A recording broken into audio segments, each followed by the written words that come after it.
Okay, so the goal here today is to go through basically how to apply Newton's three laws to solve some problems. Specifically, we're going to be taking a look at, excuse me there, we're going to be taking a look at practice redrawing some free body diagrams. Really, we're going to be taking a look at what it means and how to use the idea of net force, or the combination of all the forces acting on an object, to figure out either about its motion or what forces might be acting on it. And then we're going to bring up the terms balanced and unbalanced forces and what that means in terms of motion for an object. So to begin, the first thing I just wanted to review was Newton's three laws of motion. We've gone through these before, but they bear repeating just to get started at this video. And so the first one is that an object in motion stays in motion, and that an object at rest stays at rest unless acted on by a net force. And so really what this means is an object is going to keep doing what it was already doing unless a net force acts on that object, causing it to change its motion. And just a reminder, anytime we say change in motion, really what we're talking about there is an acceleration, not constant velocity. Constant velocity is constant motion. Acceleration is a change in motion. Okay, the other one is we're going to be using Newton's second law to calculate some stuff out. We've talked about this, how acceleration is directly proportional to the net force, but inversely proportional to the mass. So acceleration and force are directly related. Acceleration or mass are inversely related. And if you put this together, you get F equals mass times acceleration.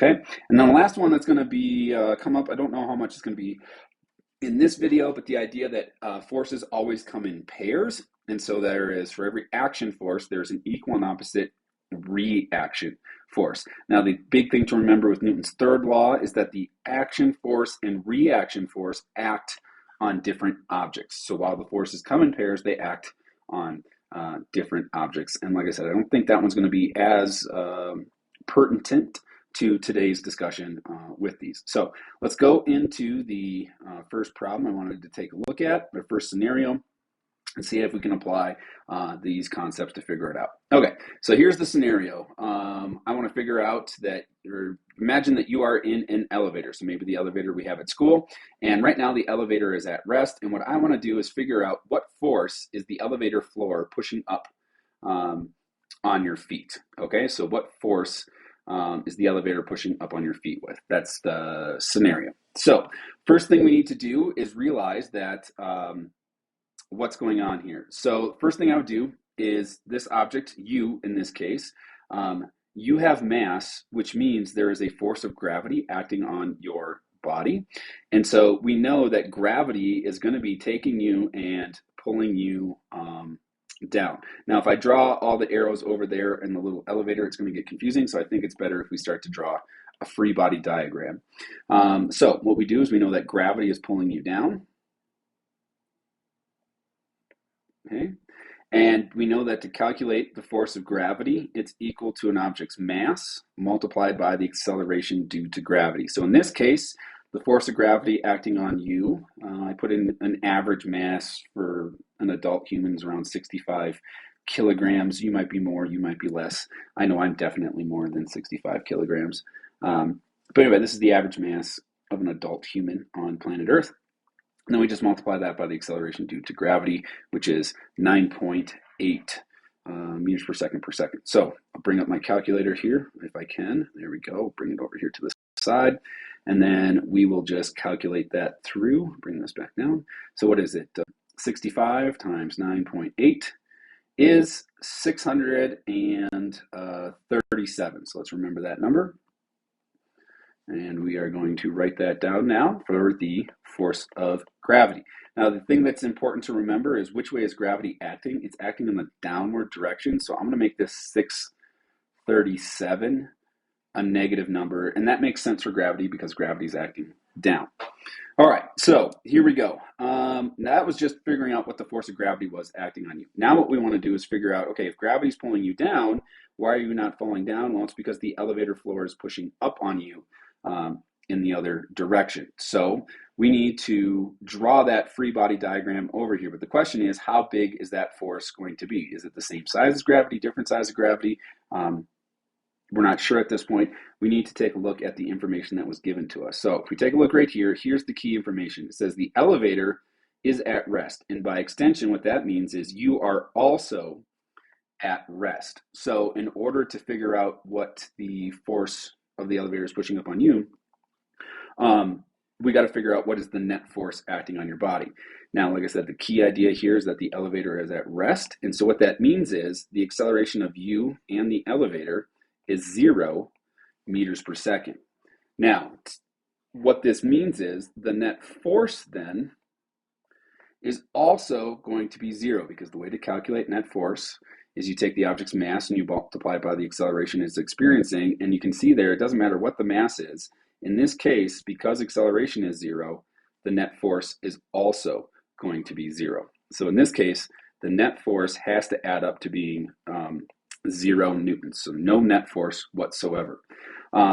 But we know that there's already a force acting on you. Remember, we talked about how gravity is pulling you down?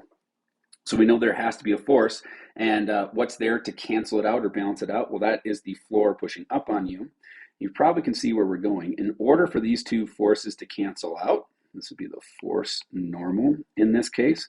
The only way that this would work out, that the two forces would cancel out, is that the normal force has to be the same size as the force of gravity. Okay, now how I would write this mathematically is I would write it like this: the sum of the forces acting on the object, and then I would label all the forces that are acting on it. So we got the force of gravity pulling you down, and we've got the normal force pushing back up on you. All right, and then if we were to put our numbers in from what we understood before, we can see that over here, the net force has to be 0. So for net force, I put a 0 in. We know that the force of gravity was negative 637. And the reason I was able to figure this out so quickly that it's got to be a positive 637 is what number is the only number that we can put here so that you add it to a negative 637 ends up being equal to 0. And that's that positive 637. Okay, so that's the first example. And what we show here is that when an object is at rest, the acceleration is 0, which means the net force has to be 0. And if the net force has to be 0, that means that all the forces acting on the object have to be equal to each other, but in opposite directions. And so what we do is we call this type of a scenario, we say that the object is experiencing balanced forces. Okay, so balanced forces mean that there is no net force and that the acceleration is also equal to 0. We good? All right, now let's go to the next scenario for what's going on inside an elevator. So you hit the button, you're going up to the next floor. And now what we're saying now is that the elevator is going to start moving up. So the new question is, how much is the elevator pushing on your feet now? How much is the elevator pushing on you in this example when you go up in an elevator? So it's starting to move up. So before I do anything else, what I'm going to do is start with my free body diagram. And remember that because this object is on planet Earth, which is you are the object, you're still going to have a force of gravity. And your force of gravity, since your mass hasn't changed, is still going to be the same negative 637 newtons that we did in the previous problem. Okay, but now we know that that upward force is going to be something different because it says the elevator starts moving up. And so by starting to move up, what we mean here is we are changing our motion. And the only way that happens is if an object starts to accelerate. So I picked a number. I said 1.5 meters per second. It's a pretty mild acceleration, be what they would have in an elevator. And so what we can see here is we know that in order to have an acceleration, there has to be some net force acting on it. And since the elevator is going up, we also know that the force that's acting upward has got to be bigger than the force of gravity going downward.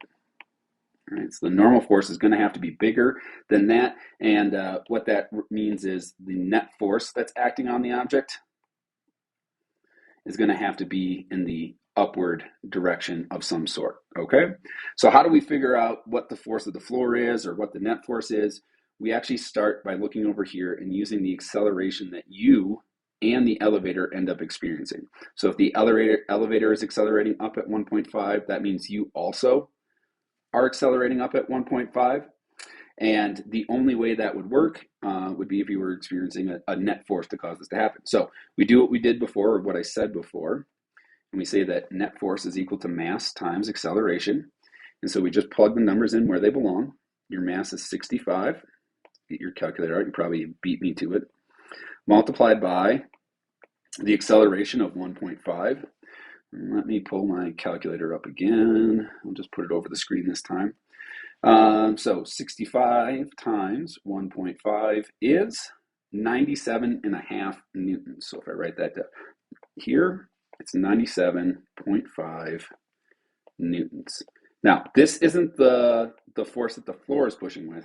Be careful of that. This is the net force. This is what the overall force would be to take an object and cause it to accelerate upward, right? But the floor is going to have to push more than that 97 because you've got gravity pulling you down. So the floor is going to have to first overcome gravity and then give you an extra 97.5 in order to pull you up. Okay, so let me pull that off to the side. So how would we figure out what the net force is, or excuse me, the normal force is pushing you up?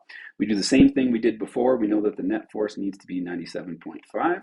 And so we write an equation and we say the sum of forces, and then we label what forces are acting on the object. In this example, we only have the force of gravity pulling you down, and we have the normal force, which is the force of the floor, pushing up on you. Okay, now using the numbers we identified from before, so this is 97, we know that the net force needs to be a positive 97 newtons, and we know that because it's moving in the up direction. We know that the force of gravity is a negative 637, all right, newtons. And the only thing we then have left to figure out is what number would go here for the normal force, all right? So what number plus a negative 637 gives you a positive 97.5. And so the way we would solve this using our algebra is we would just add 637 to both sides. I guess I didn't change my color fast enough, and that's fine. Plus 637. This would cancel it on this side, and then we'd be left with the normal force is equal to whatever it is. So let me pull up my calculator again. So clear that out. We have 97.5 plus 637. There we go, 734.5. 734.5 newtons. Okay, now we know that this is a positive one, and that makes sense because the floor is going to push you upward in order to cause you to accelerate upward and feel that upward force. Okay, now that's how you solve the problem or do the math, but let's take a look at what the concept is here.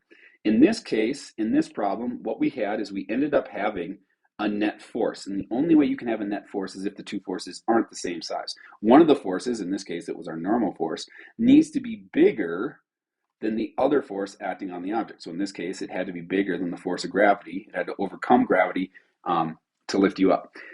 Because we have forces that are not the same sized and they are no longer balanced, we call them unbalanced forces. When an object experiences an unbalanced force, the takeaway here is that whenever you have an unbalanced force, one of the forces is bigger than the other, right? Or some combination of the forces are bigger than the other. They just don't cancel each other out. What this means is you're going to have a net force. And if you have a net force, there's going to be an acceleration. So another way to think about it is if there's acceleration, there's a net force, and the forces are unbalanced. They kind of all go together. Net force means acceleration, means unbalanced force. Okay? All right, the elevator started moving up. You feel that little like jolt when the elevator first starts going up. But once the elevator starts going up and you start moving at a constant speed, it probably feels a little bit different for you inside of the elevator. So let's take a look at this scenario. Now what we're doing is we're talking about an elevator that's moving up at a constant velocity. And this is very normal. Like this is like after the initial jolt of being at rest, the elevator accelerates and pushes you up just a little bit. Once you get going though, you start moving at a constant speed. And I guess I didn't label it quite right here in my notes before. Let's make that a positive 2.5 meters per second that it's moving up with. Okay? So when we do our problem, I find it's useful that we draw the free body diagram every time. Once again, you still have mass, right? And you're still near planet Earth, which means you're still going to have a force of gravity pushing down on you. Or pulling you down, and that's going to not change because your mass hasn't changed. So you still have your negative 637 pushing pulling you down. Now, once again, we got to figure out what is the force that's going up. What is the floor pushing on your feet with in this case? Is it bigger than gravity? Is it smaller than gravity? And if it's bigger or smaller, how much bigger or smaller is it? So let's go back now and then try to fill in, excuse me there, sorry about that, got a little away from me. Let's fill in this information right here based on what was given to us for this scenario. All right, the key piece of information here, it's because I highlighted it. Oh my goodness, the iPad does not want to work with me today. The key piece of information here is that it says that it's moving at a constant velocity. And what we remember from previous units is that if you're moving with a constant velocity, that means your acceleration is zero, right? Like constant velocity means your velocity isn't changing, acceleration is changing velocity, so constant velocity, zero acceleration. Now, what does that mean in terms of net force? Well, remember that net force is mass times the acceleration it's feeling. Well, if it's got zero acceleration, that means that the net force is also going to be zero. And I think you see where we're going with this.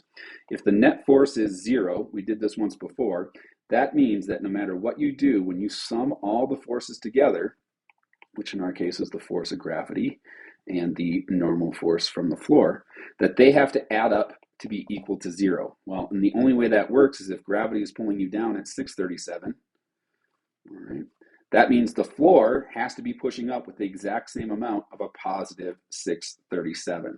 So in this case, to draw or figure out how much it's pushing up on you, it's quite simple here. It is simply just going to be the same size as gravity, and it's going to be a positive 637. All right. Now, what this means then is we are experiencing balanced forces. And if you have balanced forces, it means you have no net force, you have no acceleration, and that the object is moving at a constant speed. One of the big misconceptions people have is they think that they say, okay, balanced forces means the object isn't moving, unbalanced forces means the object is moving, and that's not true at all. If you are moving at a constant velocity, what it means is the forces have to be balanced, and so they all have to be equal to one another. Balance doesn't mean not moving. Balance just simply means constant velocity. All right, now you'll notice there was a piece of information here I gave you. I said it was moving up at a positive 2.5. Did we actually even need to use that number in our calculations here? And the answer is no. It doesn't matter the speed at which you're moving, as long as it remains constant, that's going to make the acceleration zero, which makes the forces balanced. Okay? All right, one last scenario, which I hope you never have to experience, but it would be beneficial for us here when studying physics, is let's imagine that there's some horrible thing where the elevator cable actually snaps and then it starts to fall. Now, we'll make it better for you. There are safety features inside of modern elevators that, they would catch you if the cable were to ever snap. It would catch you before you even started to fall. But what I'm doing down here is pretending to draw like a foam pit at the bottom of the elevator shaft. So you're actually not in any real danger of being injured because the foam blocks that I'm drawing down at the bottom of the elevator shaft would cushion your fall and make sure everybody's safe. All right, so once again, not trying to instill fear in anybody for falling elevators. We're just trying to figure out what does this mean if we were to experience this situation. So what I want to know then is, in this case, how much is the floor pushing up with? So we still want to know what is the upward force in this case, all right? Now, you are still near planet Earth, which means you still have gravity pulling down on you at the same that we did before. So force of gravity in this case is still the same, negative 637. Like you still have mass, gravity still pulling you down. All right, so that's the first thing we add to our free body diagram. Now let's try and figure out what the upward force would be acting on you. So go back now over to the acceleration and the net force, and let's see if we can figure this out. All right, well, we know that if the elevator is falling, right, and we ignore air resistance in our class, we know that the acceleration that the elevator would be feeling would just be that of free fall acceleration on planet Earth, which is 9.8 meters per second every second. All right, so that would be the acceleration of you at this point. You'd be falling down just because of everything on planet Earth falls down at that rate. So what would the net force be? Well, to calculate the net force is mass times acceleration. I don't know why I wrote G other than, that's probably because it is G. So we plug in our numbers. It's going to be 65 times 9.8, remember? And now we know that the elevator is falling, so the important thing to realize about this is that this acceleration is in the negative direction, and so our net force is going to be a negative number. Now, we did this calculation before, and we don't really need to pull our calculators out to do it again, but I'm going to do it anyways to show it to you. So 65 times a negative 9.8 ends up being negative 637 newtons. Now that's important. That means that the net force acting on your body in this situation is negative 637. Well, if we bring that over to our scenario that we had here, that means that the net force in the down direction has to be equal to negative 637. All right, well, if we look at, I'm going to have to move this a bit. I'll just bring it down here a little bit. The force is acting on the object. We know that the force of gravity is already pulling you down at 637. So if the net force needs to be 637, and you have gravity pulling you down at 637, well, what could the normal force be? What number plus negative 637 gives you negative 637? The answer is it's 0 in both cases. And so in this case, there is no upward force pushing up on you. When you're falling with the elevator, you are falling at the same rate that gravity is pulling you down. And what we would say is the ground's not pushing up on you, and you would not feel the weight. And so what you would be in this case is what we call weightless. Now notice that when I say you are weightless, it's not because there's no gravity on you. All right, so if we take a look, there's still gravity pulling you down to be weightless. It's just you don't feel the gravity pulling you down because you don't feel the ground pushing up on your feet anymore. So you are weightless because of your motion, not because of the fact that there is no gravity. Okay, and then once again, how would we determine the forces in this case? Are they balanced or unbalanced? These forces would be, because there is a net force, these forces would be unbalanced. And if we take a look, these unbalanced forces resulted in a acceleration, which means you have changing motion.